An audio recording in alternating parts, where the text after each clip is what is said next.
ସନ୍ଧ୍ୟା ପିଲାମାନେ। ଆଜି ଆମେ ବ୍ଲକ ଶିକ୍ଷା କାର୍ଯ୍ୟାଳୟ ଦ୍ୱାରା ଆରମ୍ଭ କରାଯାଇଥିବା ଶିକ୍ଷା ସମ୍ପୃକ୍ତିର ଚତୁର୍ଥ ଓ ପଞ୍ଚମ ଶ୍ରେଣୀର ମିଳିତ ଭାଷା ପାଠରୁ ଆଜି ଆମେ ଗପରୁ ଶବ୍ଦଗୁଡ଼ିକୁ ମନେ ପକାଇ ଶୂନ୍ୟସ୍ଥାନ ପୂରଣ କରିବା। ଚାଲ ପିଲାମାନେ ନିଜ ନିଜ ବହିର 14 ପୃଷ୍ଠା ବାହାର କରି ପାଠ ଆରମ୍ଭ କରିବା। ତାହେଲେ ଦେଖ, ପ୍ରଥମେ ସର, ତାପରେ କ୍ଷତ, ମହଲ, ଔଷଧ, ଇସ, ଚଦର,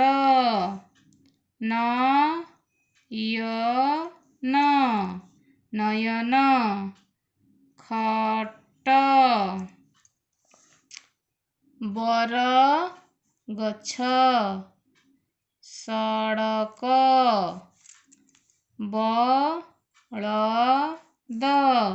ବଳଦ, ଉଇ,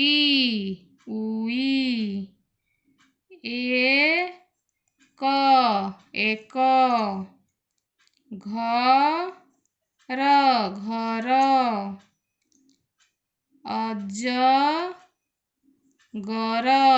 ଅଜଗର,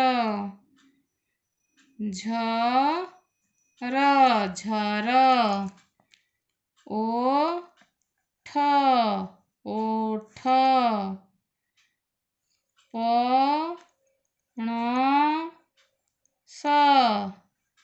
ପଣସ। ତାପରେ ପିଲେ କଢ଼,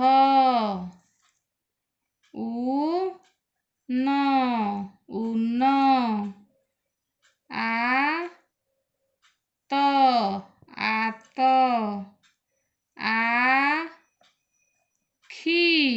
ଆଖି,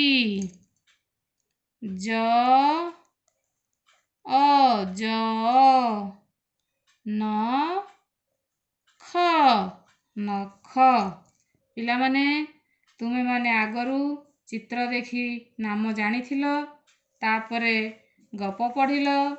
ଗପ ପଢ଼ି ସାରିଲା ପରେ ଶବ୍ଦଗୁଡ଼ିକୁ ମନେ ପକାଇ ଆଜି ଆମେ ଶୂନ୍ୟସ୍ଥାନ ପୂରଣ କରିଲୁ। ଧନ୍ୟବାଦ।